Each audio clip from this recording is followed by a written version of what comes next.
بسم اللہ الرحمن الرحیم۔ قرآن پاک پڑھ کر مانگی جانے والی دعا کبھی رد نہیں ہوتی۔ سب کچھ قسمت سے نہیں ملتا، کچھ چیزیں دعا مانگنے سے ہی ملتی ہیں۔ یہ بھی ایک دعا ہے، خود سے کسی کا دل نہ دکھے ہماری وجہ سے۔ اے خدا کر دے کچھ ایسی عنایت ہم پر کہ خوشیاں ہی ملے سب کو ہماری وجہ سے۔ کوشش کرو کہ تم دنیا میں رہو، دنیا تم میں نہ رہے، کیونکہ کشتی جب تک پانی میں رہتی ہے تب تک خوب تیرتی ہے، لیکن جب پانی کشتی میں آ جائے تو وہ ڈوب جاتی ہے۔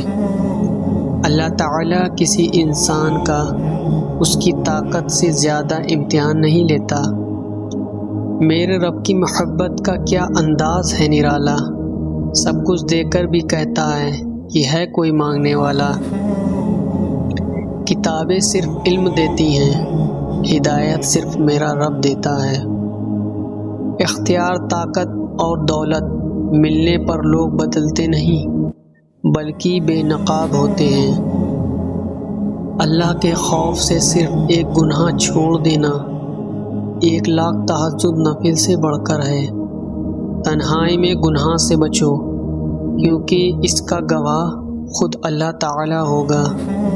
اگر اللہ ہمیشہ آپ کے دماغ میں ہے تو ایمان ہمیشہ آپ کے دل میں رہے گا۔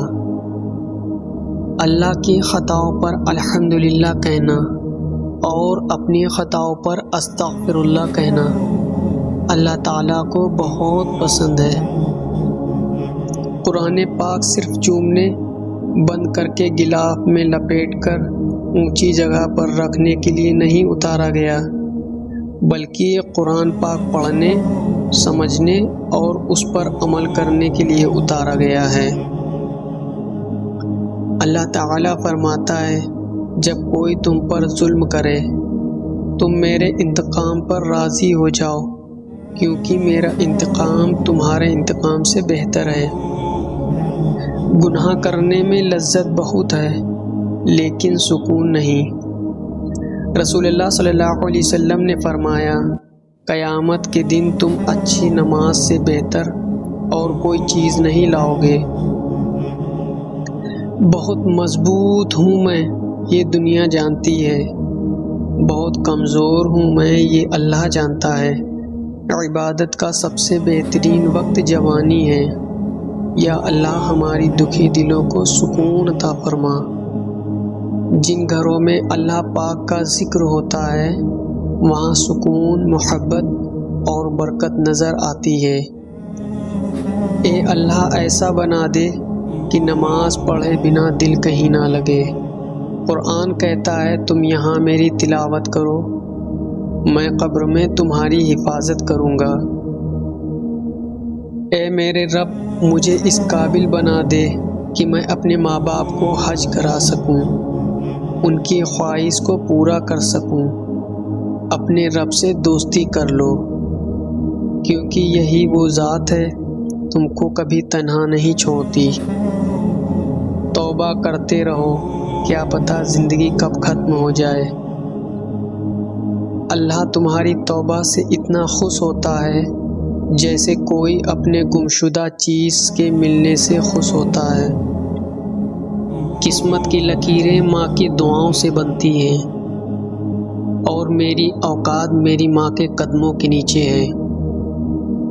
اللہ سے مانگ کر تو دیکھو، وہ کسی کو رسوا نہیں کرتا۔ میری لاکھ برائیوں کو جانتے ہوئے بھی مجھ سے بے انتہا محبت کرنے والا میرا رب ہے۔ نصیب کا لکھا مل کر ہی رہے گا، کب، کہاں اور کیسے یہ سب میرا رب جانتا ہے۔ اپنی اچھائی کو ثابت نہ کرو، وقت ایک دن اسے خود ثابت کر دے گا۔ کل کی فکر مت کرو، جس رب نے آج تک سنبھال لیا ہے وہ آگے بھی سنبھال لے گا۔ صبر انسان کو ٹوٹنے نہیں دیتا۔ کرو توبہ، ابھی وقت ہے، پھر مت کہنا حساب سخت ہے۔ اپنے ماں باپ کو بڑھاپے میں تنہائی محسوس نہ ہونے دو، وہ تمہاری توجہ کے سوا کچھ نہیں چاہتے۔ نہیں ہو پا رہا تو اس کو اللہ کے حوالے کر دو، پھر دیکھنا کہ کیا ہوتا ہے، اسی کو وسیلہ بنا دے گا جو رکاوٹ ہے۔ زندگی کی ناکامیوں کو کامیاب کی طرف نماز لے کے جاتی ہے۔ میری ماں ہی میری جنت ہے، نماز کی طرف اٹھنے والا ہر قدم بھی صدقہ ہے۔ میری ماں نے ہمیشہ مجھے معاف کرنا ہی سکھایا ہے، بدلہ لینا نہیں۔ دعا کریں، صبر کریں، دعا کریں پھر صبر کریں، دعا کرتے جائیں اور صبر کرتے جائیں۔ وہ سن رہا ہے، وہ دیکھ رہا ہے، وہ آپ کے ساتھ ہے، یقین کر لیں۔ اللہ نے چاہا وہ بھی حاصل ہوگا جو اب تک لا حاصل تھا۔ جب بھی کوئی تم سے معافی مانگے تو اسے اس امید پر معاف کر دو کہ میرا اللہ بھی قیامت کے دن مجھے بھی اسی طرح معاف کر دے گا۔ رب سے مانگو، سب سے نہیں۔ اپنی زندگی ایسے جیو کہ اللہ کو پسند آ جاؤ۔ بندوں کی پسند تو روز بدلتی ہے، اللہ ہے نا، وہ تھام بھی لے گا اور سنبھال بھی لے گا۔ کوئی کتنا بھی گناہ گار کیوں نہ ہو، اللہ اس کے لیے دعا اور رزق کا راستہ کبھی بند نہیں کرتا۔ دولت کو قدموں کی خاک بنا کر رکھو، کیونکہ جب خاک سر پر لگتی ہے تو وہ قبر کہلاتی ہے۔ ہمیشہ اس انسان کے قریب رہو جو تمہیں خوش رکھے، لیکن اس انسان کے اور بھی قریب رہو جو تمہارے بغیر خوش نہ رہ پائے۔ جس کی امیری اس کے لباس میں ہو وہ ہمیشہ فقیر رہے گا، اور جس کی امیری اس کے دل میں ہو وہ ہمیشہ سکھی رہے گا۔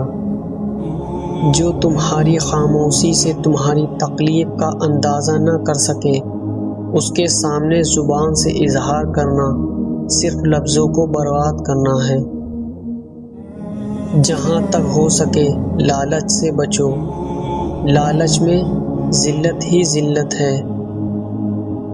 مشکل ترین کام بہترین لوگوں کے حصے میں آتے ہیں، کیونکہ وہ اسے حل کرنے کی صلاحیت رکھتے ہیں۔ کم کھانے میں صحت ہے اور کم بولنے میں سمجھداری ہے۔ سونا عبادت ہے۔ عقل مند اپنے آپ کو نیچا رکھ کر بلندی حاصل کرتا ہے، اور نادان اپنے آپ کو بڑا سمجھ کر ذلت اٹھاتا ہے۔ خوبصورت انسان سے محبت نہیں ہوتی، بلکہ جس انسان سے محبت ہوتی ہے وہ خوبصورت لگنے لگتا ہے۔ دولت کو قدموں کی خاک بنا کر رکھو، جب خاک سر پر لگتی ہے تو قبر کہلاتی ہے۔ صبر کو ایمان سے وہی نسبت ہے جو سر کو جسم سے ہے۔ دولت، حکومت اور مصیبت میں آدمی کے عقل کا امتحان ہوتا ہے۔ آدمی صبر کرتا ہے یا غلط قدم اٹھاتا ہے۔ صبر ایک ایسی سواری ہے جو سوار کو کبھی گرنے نہیں دیتی۔ ایسا بہت کم ہوتا ہے کہ جلد باز نقصان نہ اٹھائے، اور ایسا ہو ہی نہیں سکتا کہ صبر کرنے والا ناکام ہو۔ صبر ایمان کی بنیاد، سخاوت، دریا دلی، انسان کی خوبصورتی، سچائی، حق کی زبان، نرمی، کامیابی کی کنجی، عورت، موت اور بے خبر ساتھی ہے۔